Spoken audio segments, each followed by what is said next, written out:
verdade que Deus concede aos crentes os desejos de seu coração? O salmista responde a esta pergunta. Ele diz: deleita-te também no Senhor, e Ele te concederá os desejos do teu coração. Salmo capítulo 37, versículo 4. A promessa, porém, tem uma condição. O salmista diz: deleita-te também no Senhor. A fé é o resultado da obra de Deus em nossas almas.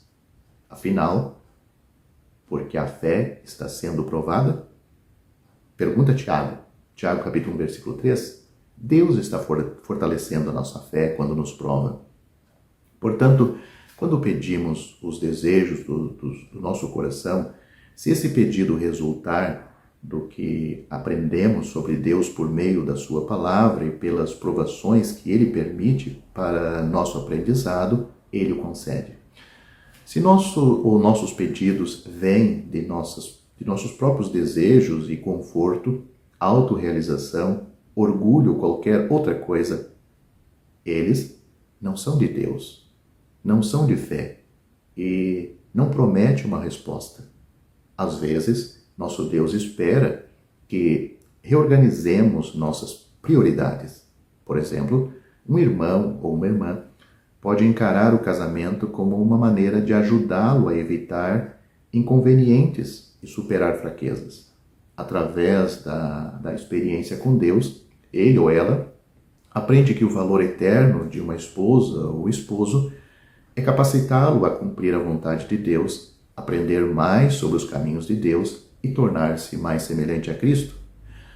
Quando esse ajuste de prioridade ocorre, ele está, na verdade, procurando uma mulher diferente da que era no início. Agora, ele ou ela está pensando de acordo com a vontade de Deus. Agora, o desejo de seu coração é o desejo de Deus. Vamos ler um versículo muito interessante que nós temos em Tiago.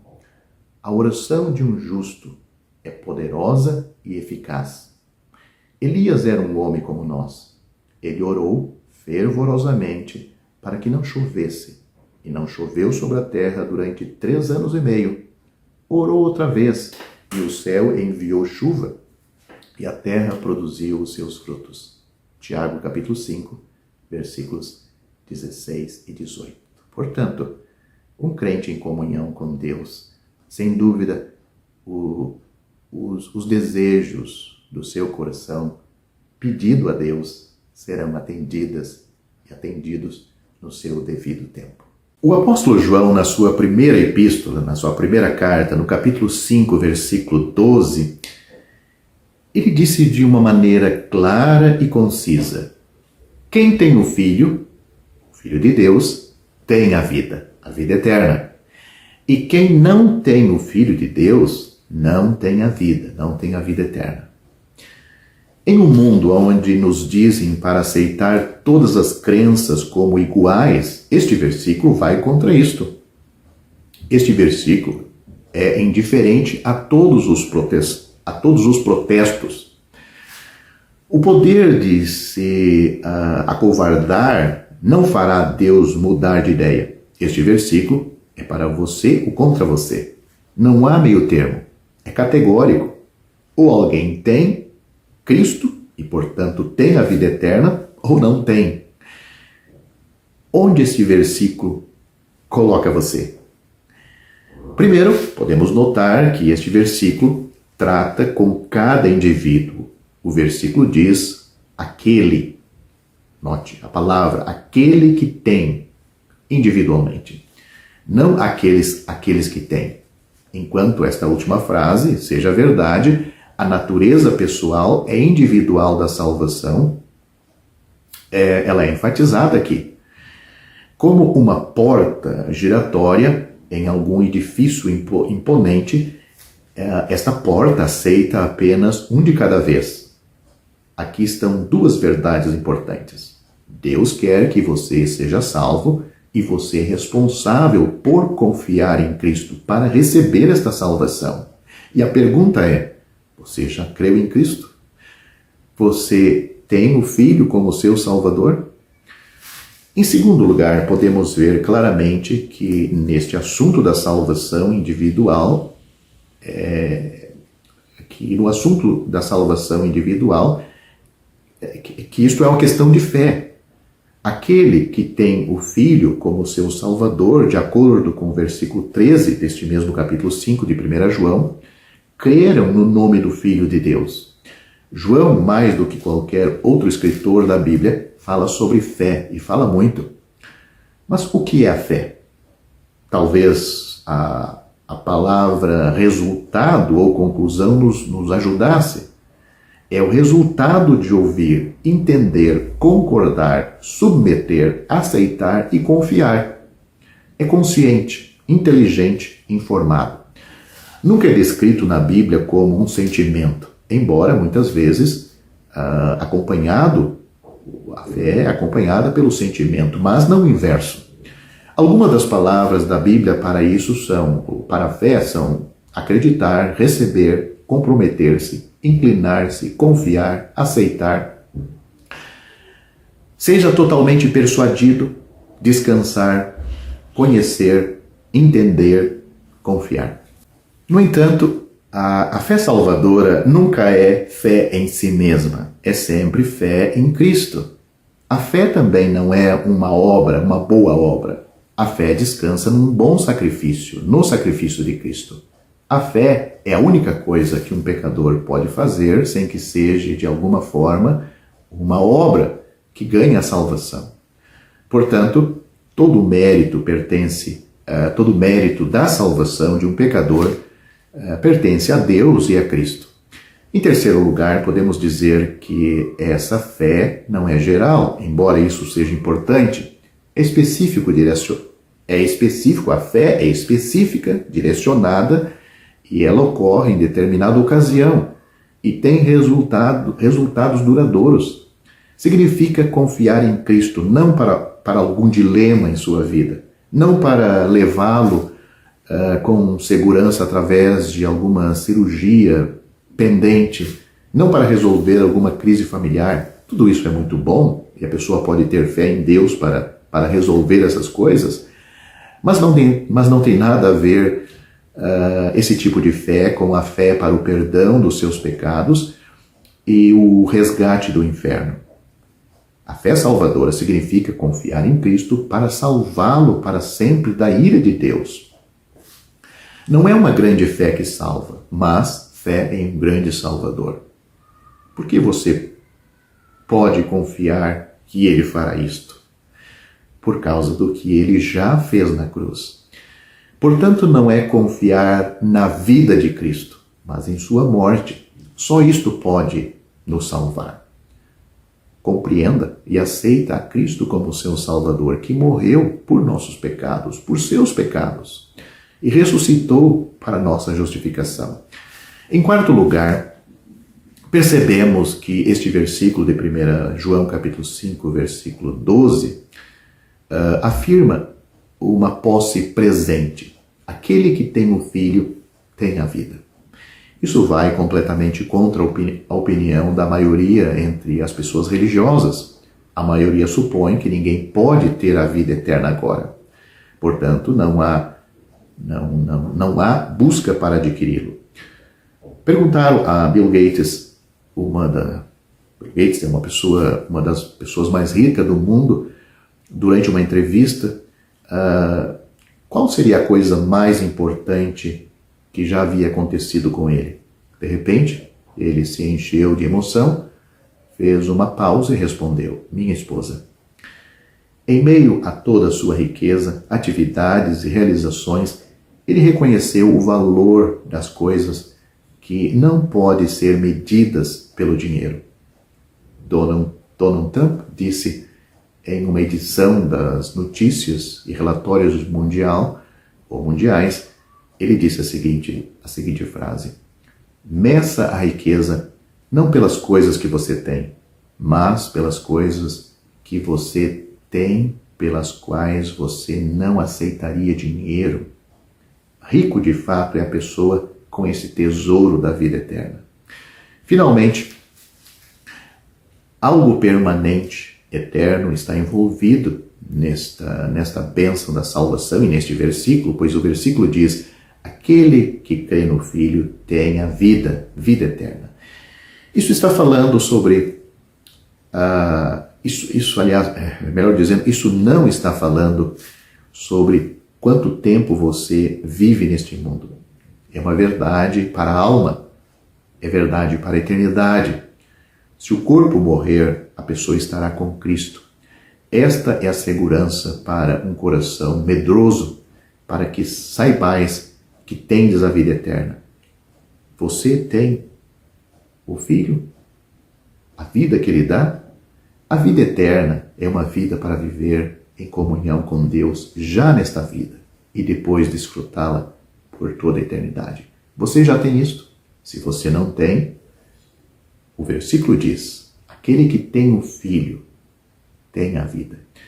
O Senhor Jesus Cristo disse em João capítulo 3 que Deus enviou seu Filho ao mundo, não para que condenasse o mundo, mas para que o mundo fosse salvo por ele. Quem crê no Filho tem a vida. Mas aquele que não crê no Filho não verá a vida, e a ira de Deus sobre ele permanece. Muitos religiosos afirmam que não podemos ter certeza da nossa salvação nesta vida.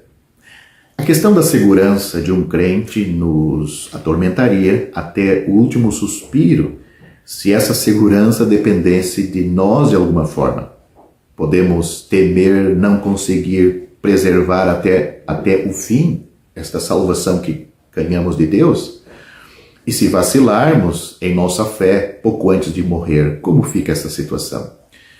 E se escorregarmos em nossos momentos finais sem nenhuma oportunidade de arrependimento, como fica esta salvação que ganhamos? Se temos que preservar ela, ou perderíamos então o céu e mergulharíamos no inferno? Se a salvação dependesse de nós, teríamos todo o direito de nos preocupar. Na verdade, estaríamos desesperados. No entanto, Pedro nos diz que somos guardados pelo poder de Deus. 1 Pedro capítulo 1, versículo 5. Não somos instruídos a fazer o que nos manterá seguro, mas sim encorajados a saber quem é que está nos mantendo seguros. As Escrituras nos diz que o poder de Deus é tão grande que uma palavra de seus lábios chamou a ordem criada à existência. Gênesis capítulo 1 contém o refrão: e Deus disse, haja, e assim foi. O poder de Deus foi demonstrado no julgamento do grande dilúvio nos dias de Noé, no Mar Vermelho, nos dias de Moisés, até mesmo fazendo o sol parar nos dias de Josué. O Deus que pode tapar a boca dos leões, transformar água em sangue, acalmar tempestades violentas e ressuscitar os mortos, é verdadeiramente ilimitado em seu poder. De fato, não há poder maior que o dele. Como é encorajador perceber que nós, como crentes, somos mantidos pelo poder de nosso Deus onipotente. Nem a vontade humana, incluindo nossa própria vontade pessoal, nem o poder de Satanás pode vencer aquele que mantém a sua própria segurança. O apóstolo Pedro, em sua primeira epístola aos crentes dispersos da sua época, ele disse: bendito seja o Deus e Pai de nosso Senhor Jesus Cristo, que segundo a sua grande misericórdia nos gerou de novo para uma viva esperança pela ressurreição de Jesus Cristo dentre os mortos, para uma herança incorruptível, incontaminável e que não se pode murchar, guardada nos céus para vós, que mediante a fé estáis guardados na virtude de Deus para a salvação, já prestes para se revelar no último tempo. Essas palavras estão em 1 Pedro capítulo 1, do versículo 3 ao 5. Nestes versículos, Pedro fala daqueles que renasceram para uma esperança viva.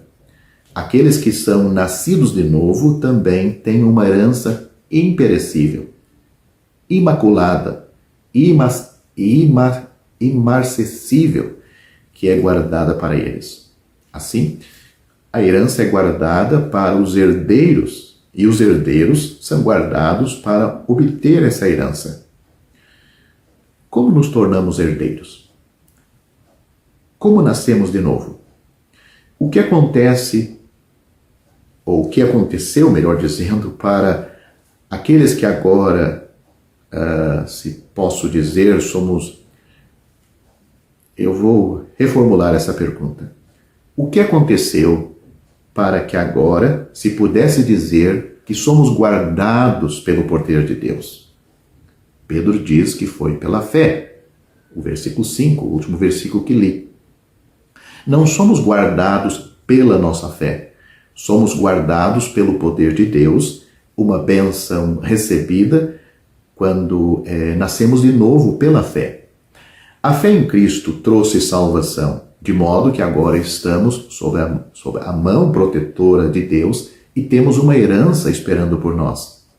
Há quem ensine que a frase aqui no versículo pela fé significa que o crente deve continuar a exercer fé para ser guardado pelo poder de Deus. Se isso fosse verdade, de que modo o poder mantenedor de Deus é benefício para nós? Como estamos sendo mantidos e de quê? Como estamos sendo mantidos e de que nós estamos sendo mantidos? Se a salvação de Deus não inclui ser salvos de mim mesmo, de que adianta? Ou é Deus ou é nós, não ambos. Se tivermos que nos manter seguros por nossa fé, não teremos esperança, pois nossa carne é fraca e nossos inimigos, ou seja, Satanás e este mundo, são poderosos. O que significa ser guardado aqui nesta passagem do apóstolo Pedro e em outras passagens? O que significa ser guardados por Deus? A palavra grega usada aqui é traduzida por guardados, e é um termo militar que significa para ser guardado ou protegido. A maneira como esta mesma palavra é usada em Gálatas capítulo 3, versículo 23 e Filipenses capítulo 4, versículo 7, leva-nos a concluir que Deus está preservando os crentes de escapar de seu reino e Ele está protegendo-os de ataques externos. Assim, nenhuma força externa pode nos afastar da mão protetora de Deus, nem qualquer falha pessoal pode fazer com que Deus baixe sua guarda. Vou ler esses dois versículos que acabei de citar para que a mensagem fique mais clara. Filipenses capítulo 4, versículo 7, Paulo diz: "E a paz de Deus, que excede todo o entendimento, guardará os vossos corações e os vossos pensamentos em Cristo Jesus." Já Gálatas capítulo 3, versículo 23 diz: "Mas antes que a fé viesse, estávamos guardados debaixo da lei e encerrados para aquela fé que se havia de manifestar." Outra coisa muito interessante é que a palavra guardado é um particípio presente que dá o sentido de que estamos continuamente sendo guardados por Deus. Nunca há um momento em que Deus baixa a guarda, mas sempre somos guardados por Ele para esta salvação que recebemos pela fé quando nos convertemos a Cristo, quando o recebemos pela fé, quando compreendemos que éramos pecadores perdidos. E a única esperança de sermos salvos éramos crer nele, receber o que Deus oferece de uma forma gratuita. Porque pela graça sois salvos, por meio da fé. Isto não vem de vós, é um dom de Deus. Não vem das obras para que ninguém se glorie. Pedro acrescenta que esta ação de nos guardar por Deus nos leva até a nossa salvação final, para a salvação pronta para ser revelada no último tempo. A salvação final refere-se a toda a soma do que Deus tem reservado para nós, o gozo da nossa herança. Assim, é impossível ver como a atividade mantenedora de Deus pode cessar. Qual deve ser nossa reação à verdade de sermos mantidos eternamente seguros? A resposta certamente não é com a determinação de pecarmos. Devemos responder com louvor: bendito seja o Deus e Pai de nosso Senhor Jesus Cristo. Como diz Pedro, o apóstolo Pedro, no versículo 1 desse capítulo. Não é de surpreender que devemos responder com alegria. Vocês se alegram muito com isto, diz Pedro neste mesmo capítulo 1 da sua primeira epístola, no versículo 6. Quão apropriado responder também com amor pelo próprio Salvador, a quem, não vendo, amais, diz o apóstolo Pedro neste primeiro capítulo, do versículo 8. Todo salvo pode se perguntar: o quão seguro estou? E ele mesmo responder: estou tão seguro quanto meu Deus é forte. Estou tão seguro quanto suas promessas são certas. Estou tão seguro porque ele é fiel, mesmo quando eu não sou. Leia 2 Timóteo capítulo 2, versículo 13. A única maneira pelo qual posso ter certeza da salvação é quando ela é obtida pela graça e mantida pela graça. Caso contrário, nunca poderia ter qualquer garantia a qualquer momento. Pela graça de Deus, estou salvo e seguro. E você? Você tem esta salvação? A Bíblia diz: porque pela graça sois salvos por meio da fé. E isto não vem de vós, é dom de Deus. Não vem das obras, para que ninguém se glorie. Efésios capítulo 2, versículos 8 e 9, eu já citei esse versículo no vídeo. Um carcereiro perguntou para o apóstolo Paulo e seu companheiro Silas na prisão em Filipos o que era necessário que ele fizesse para ser salvo. A resposta do apóstolo Paulo foi: crer no Senhor Jesus Cristo e que ele seria salvo. E nada mais. Atos capítulo 16, versículo 31. Paulo disse apenas que ele deveria crer no Senhor Jesus Cristo. Ou seja, a fé é a mão da alma que toca no Salvador, recebe as bênçãos da salvação que vem do sacrifício de Cristo, vem da pessoa de Cristo, vem daquele sacrifício que foi para nos substituir no Calvário. Ele levou em seu corpo os nossos pecados sobre aquele madeiro. Ele foi ferido de Deus e oprimido. Ele foi ferido pelas nossas transgressões e moído por nossas iniquidades. O castigo que nos traz a paz caiu sobre ele, e pelas suas pisaduras fomos sarados. Ele levou em seu corpo os nossos pecados sobre aquele madeiro. E o justo padeceu por nós, os injustos, para nos levar a Deus. A salvação de Deus, cabal, perfeita, completa, está preparada. Você, como pecador perdido, eu, como pecador perdido, o que temos que fazer é receber esta salvação. O mesmo que nos salva é o mesmo que nos preserva salvo nesta vida e nos preservará salvos por toda a eternidade. Não tem uma fase nesta salvação, nesta obra da salvação de Deus, em que o homem, ou a mulher, o ser humano, tem qualquer parte em preservar. Pelo contrário, como a salvação é um presente, recebemos como presente, e ela é nossa, totalmente nossa. Vem de Deus, e a sua salvação é tão completa que Deus, aquele que começou a boa obra em nós, ele vai concluir por toda a eternidade. Você pode também descansar no sacrifício de Cristo. O apóstolo Pedro disse: em nenhum outro há salvação, porque também debaixo do céu Não há outro nome, não foi dado outro nome, não foi colocado o assunto da salvação sobre outra pessoa. Porque o nome da Bíblia fala da pessoa. Ele disse, em nenhum outro há salvação. Porque também debaixo do céu, nenhum outro nome há dado entre os homens pelo qual devamos ser salvos. Só por Jesus é que nós somos salvos. Atos capítulo 4, versículo 12. Portanto, para você ser salvo, a minha resposta é a mesma que o apóstolo Paulo deu ao carcereiro. O apóstolo Paulo e Silas deu ao carcereiro quando lhes perguntou o que era necessário ser feito para ser salvo. A resposta foi, e a resposta é, e a resposta será: crê no Senhor Jesus Cristo e você será salvo. Salvo do inferno. Porque é isto que o pecador merece, por causa dos seus pecados. Salvo da força, do poder do pecado que está em cada um de nós. Salvo das ciladas e das tentações do inimigo. Salvos deste mundo que jaz no maligno.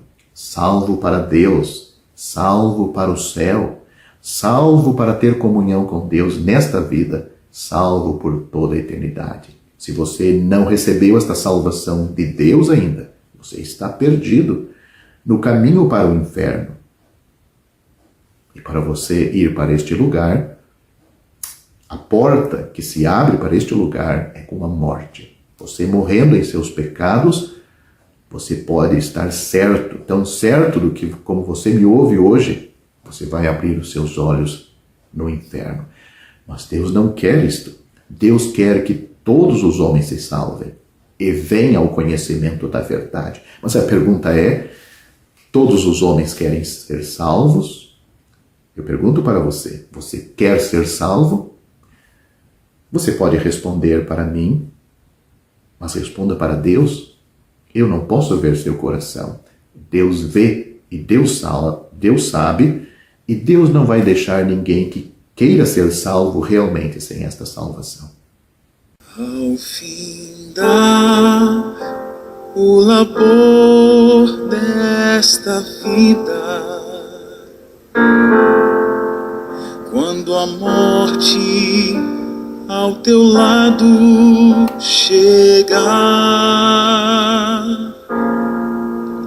que destino há de ter a tua alma? Qual será no futuro o teu lar?